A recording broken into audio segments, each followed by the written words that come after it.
Assalamu alaikum wa rahmatullah. Dear learners and viewers, how are you? I hope you are well. Alhamdulillah, I am also fine.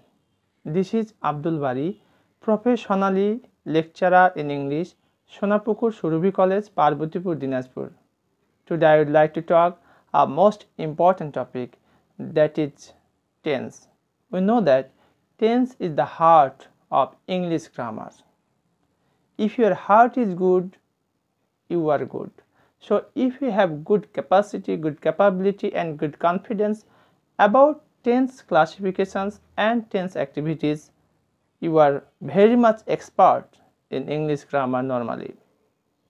So today I will discuss about present indefinite tense, but before going to discuss present indefinite tense, what type of topics I will discuss today, just you will listen all these, and I will also clarify primarily how many tenses, and secondly total tense, how many kinds. All this information inshallah I will clarify.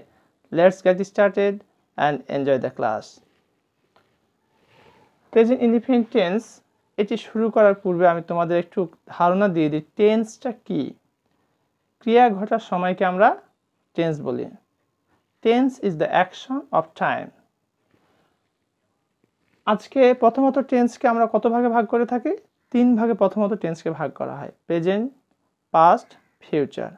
Present, past, future. Secondly টেন্সকে আবার প্রতিটি টেন্সকে আবার কয় ভাগে ভাগ করা হয়েছে? 4 ভাগে। এইভাবে করে টোটাল টেন্স হচ্ছে 12 প্রকার। আজকে আমরা কোন টেন্স নিয়ে কথা বলবো? প্রেজেন্ট ইনডিফিনিট টেন্স নিয়ে কথা বলবো। এবং এই প্রেজেন্ট ইনডিফিনিট টেন্সের কোন কোন বিষয়গুলি নিয়ে কথা বলবো আমি ইতিমধ্যেই বোর্ডে লিখে দিয়েছি, দেখে নিই আমরা একটা গ্লান্স। ডিসকাশন টপিকস হচ্ছে প্রথমে ডেফিনেশন, অর্থাৎ এই টেন্সটার সংজ্ঞা নিয়ে আমরা কথা বলবো। চিনিবার উপায়, কি করে এই টেন্সটাকে চিনা যায় সহজে, সেই বিষয় নিয়ে আমরা পরিষ্কার ধারণা দেবো ইনশাআল্লাহ। স্ট্রাকচার, আমরা জানি কোনো কিছু তৈরি করতে হলে তার একটা স্ট্রাকচার লাগে। যেমন একজন মিস্ত্রি যখন একটি বিল্ডিং তৈরি করেন তখন কিন্তু তার একটা নকশা দেওয়া হয়, ইঞ্জিনিয়ার নকশা তৈরি করে দেন, সে অনুপাতে সে বিল্ডিংটি উপর দিকে উঠতে থাকে। ঠিক একইভাবে তুমি যদি স্ট্রাকচার জানো তাহলে তুমি অনায়াসেই প্রেজেন্ট ইনডিফিনিট টেন্সটিকে তৈরি করতে পারবে। অর্থাৎ তুমি চিনিবার উপায় জানো এবং structure, then you can easily make sentences. এরপর আসছে এই টেন্সটার, অর্থাৎ প্রেজেন্ট ইনডিফিনিট টেন্সটার অ্যাফার্মেটিভকে আমরা কিভাবে নেগেটিভ সেন্টেন্স করব, অ্যাফার্মেটিভ সেন্টেন্সকে কিভাবে ইন্টারোগেটিভ সেন্টেন্স করব, অ্যাফার্মেটিভ থেকে কিভাবে ইন্টারোগেটিভ নেগেটিভ একসাথে করব, পাশাপাশি হাউ টু মেক ডবলএজ কোশ্চেন্স। তোমরা জানো ডবলএজ কোশ্চেনটা এতটাই গুরুত্বপূর্ণ যে যত বেশি প্রশ্ন করতে পারে প্রাসঙ্গিক, সে ততই কিন্তু এক্সপার্ট। তারপর এস অথবা ইএস কখন যুক্ত হয়, আমাদের এটা নিয়ে কিন্তু একটা বিভ্রান্তি দেখা যায় যে subject third person singular number হলে এস অথবা ইএস হয়, কিন্তু আমার প্রশ্ন হচ্ছে এস কখন হবে আর ইএস কখন হবে, কোন কোন ভার্বের শেষে কোন কোন লেটারগুলি থাকলে এটি পরিষ্কার হবে, সেটিও ইনশাআল্লাহ আমি তোমাদেরকে সুন্দর করে দেখাই দেব। পাশাপাশি হচ্ছে এক্সারসাইজ, সব শেষে থাকছে তোমাদের এক্সারসাইজ। তাহলে আমরা কথা না বাড়িয়ে শুরু করি আমাদের প্রেজেন্ট ইনডিফিনিট টেন্স। টেন্স শব্দের অর্থ কাল। সঠিকভাবে ইংরেজি লেখার প্রধান শর্ত হলো টেন্স ভালোভাবে জানা। তাই টেন্সকে ইংরেজি ভাষার প্রাণ, সোল অফ ইংলিশ ল্যাঙ্গুয়েজ বলতে পারি। বাক্য গঠন, পরিবর্তন বা সংযোজন সব ক্ষেত্রে টেন্সের প্রয়োজনীয়তা অনস্বীকার্য। কোনো কাজ সম্পাদনের সময় বা কালকে টেন্স বলে। Tense is the time of an action. টেন্সকে আমরা প্রধানত কয় ভাগে ভাগ করতে পারি? 3 ভাগে ভাগ করতে পারি। একটা হচ্ছে present tense, past tense, future tense. বর্তমানকাল, অতীতকাল, ভবিষ্যৎকাল। বর্তমানকাল একটা উদাহরণ দেখি, আই প্লে ফুটবল, আমি ফুটবল খেলি। অতীতকালের একটি উদাহরণ দেখি, আই প্লেড ফুটবল। ফিউচারের একটা উদাহরণ দেখি, আই শ্যাল প্লে ফুটবল, আমি ফুটবল খেলব। কার্যের সময়কে আরও স্পষ্ট করে বোঝাবার জন্য প্রত্যেক প্রকার টেন্সকে আবার কয় ভাগে ভাগ করা হয়েছে? 4 ভাগে ভাগ করা হয়েছে। আমরা প্রেজেন্টে যদি 4টি টেন্স দেখি, দেখো indefinite tense, continuous tense, present perfect tense, present perfect continuous tense. পাস্টকে যদি আমরা দেখি একইভাবে past indefinite tense, past continuous tense, past perfect tense, past perfect continuous tense. ফিউচারকে যদি দেখি আমরা future indefinite, future continuous, future perfect continuous. কিন্তু আজকের আমাদের আলোচ্য পাঠ কি? প্রেজেন্ট ইনডিফিনিট টেন্স বা সিম্পল প্রেজেন্ট টেন্স। এখন আমরা তাদের সংজ্ঞা, স্ট্রাকচার, চিনিবার উপায় সব কিছুই দেখব এ টু জেড। প্রথমে আমরা দেখি সংজ্ঞাটি কি বলছে। যে টেন্স দ্বারা বর্তমানে কোনো কাজ করা, অভ্যাস বা চিরসত্য বোঝায় তাকে প্রেজেন্ট ইনডিফিনিট টেন্স বলে। এই টেন্সটাকে আমরা চিনব কিভাবে? চিনার জন্য যে কাজটি করতে হয়, বাংলা ক্রিয়া শেষে ওয়া, হস্যই, এ, ও, অন্তুষ্ট থাকে। এবার দেখব আমরা গঠন প্রণালী। প্রথমে আমাকে সাবজেক্ট বসাতে হবে, এরপরে ভার্ব, তারপরে এক্সটেনশন বসাতে হবে। যেমন তাহারা ফুটবল খেলে, তাহলে প্রথমে সাবজেক্ট দে, ভার্ব হচ্ছে খেলা, প্লে, ফুটবল হচ্ছে অবজেক্ট, তাহলে দে প্লে ফুটবল। এটা স্ট্রাকচার অনুসারে আমরা বসালে সহজে বুঝতে পারি। এখন যদি বলি রহিম কলেজে যায়, তাহলে কি হবে? প্রথমে বসাবো রহিম, এরপরে ভার্ব হচ্ছে গো, তারপর টু কলেজ। কিন্তু এস বা ইএসটি কেন হলো এখানে, কেউ বলতে পারবে? যদি বলতে পারো কমেন্ট করে আমাকে জানিয়ে দাও। এটি হওয়ার পিছনে যে কারণ নোটটা দেখে একটু, subject third person singular number হলে মূল ভার্বের শেষে এস বা ইএস যোগ হয়। যে সকল ভার্বের শেষে, এই কথাটি একটু ভালো করে আমরা খেয়াল রাখি, যে সকল ভার্বের শেষে double S, SH, CH, X এবং ও থাকে, তাদের শেষে আমরা ইএস যোগ করব। বাকি সকল ক্ষেত্রে কি যোগ করব? শুধু এস যোগ করব আমরা। এখানে একটা প্রবাদ বাক্য দিয়েছি তোমাদের জানার সুবিধার্থে, necessity is the mother of invention. প্রয়োজনই আবিষ্কারের প্রসূতি। প্রয়োজনই আবিষ্কারের প্রসূতি। এবার আমরা পরে একটু দেখি, আই, উই, ইউ ছাড়া সকল শব্দই থার্ড পারসন। একটি করে বোঝালে হবে থার্ড পারসন সিঙ্গুলার নাম্বার এবং একের বেশি বোঝালে হবে third person plural number. Present indefinite টেন্সে অ্যাফার্মেটিভ সেন্টেন্সকে ইন্টারোগেটিভ সেন্টেন্সে পরিণত করার নিয়ম। আমরা কি করে অ্যাফার্মেটিভ সেন্টেন্সকে ইন্টারোগেটিভ সেন্টেন্স করব তার স্ট্রাকচারটি আমরা প্রথমেই দেখে নিই।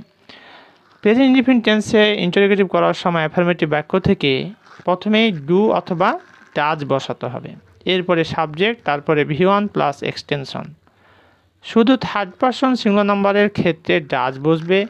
এক্ষেত্রে মনে রাখতে হবে, ডাজ দিয়ে যখন প্রশ্নবোধক বাক্যটি শুরু হলো তখন আর মূল ভার্বের শেষে এস অথবা ইএস যুক্ত হবে না। এই জিনিসটা আমরা অবশ্যই গুরুত্ব দিয়ে খেয়াল রাখবো। এবার আমরা উদাহরণ দিয়ে বাক্যগুলো দেখে তাহলে বিষয়টি আমাদের বুঝতে খুব সহজ হবে। রহিম কি মাছ ধরে? প্রথমে তুমি চিন্তা করবে রহিম মাছ ধরে, তাহলে রহিম ক্যাচেস ফিশ, কিন্তু প্রশ্ন করতে বলা হয়েছে, এই কারণে স্ট্রাকচার অনুসারে ডু অথবা ডাজ, তাহলে রহিম থার্ড পারসন সিঙ্গুলার নাম্বার। এই কারণে আমরা কী নিব? ডু না ডাজ নিব? অবশ্যই ডাজ নিব। তাহলে ডাজ রহিম ক্যাচ ফিশ, রহিম কি মাছ ধরে? আচ্ছা, তুমি কি ভাত খাও? ডু ইউ ইট রাইস, ইটা কিন্তু থার্ড পারসন সিঙ্গুলার নাম্বার না, যার কারণে এখানে কি হয়েছে? ডু হয়েছে, ডাজ হয়নি। Do you eat rice. তাহলে আমরা প্রেজেন্ট ইনডিফিনিট টেন্সকে কীভাবে অ্যাফার্মেটিভ বাক্য থেকে ইন্টারভিউ করতে হয় তার স্ট্রাকচার দেখলাম এবং উদাহরণ দেখলাম। এবার আমরা প্রেজেন্ট ইনডিফিনিট টেন্সে অ্যাফার্মেটিভ সেন্টেন্সকে ইন্টারোগেটিভ নেগেটিভ অর্থাৎ একসাথে নাবোধক এবং প্রশ্নবোধক কীভাবে করব সেটা একটু দেখি। প্রথমে আমরা গুরুত্বপূর্ণ স্ট্রাকচার দুটি দেখে নিই। প্রথমে auxiliary verb plus subject plus not plus ভি1 plus extension plus question mark.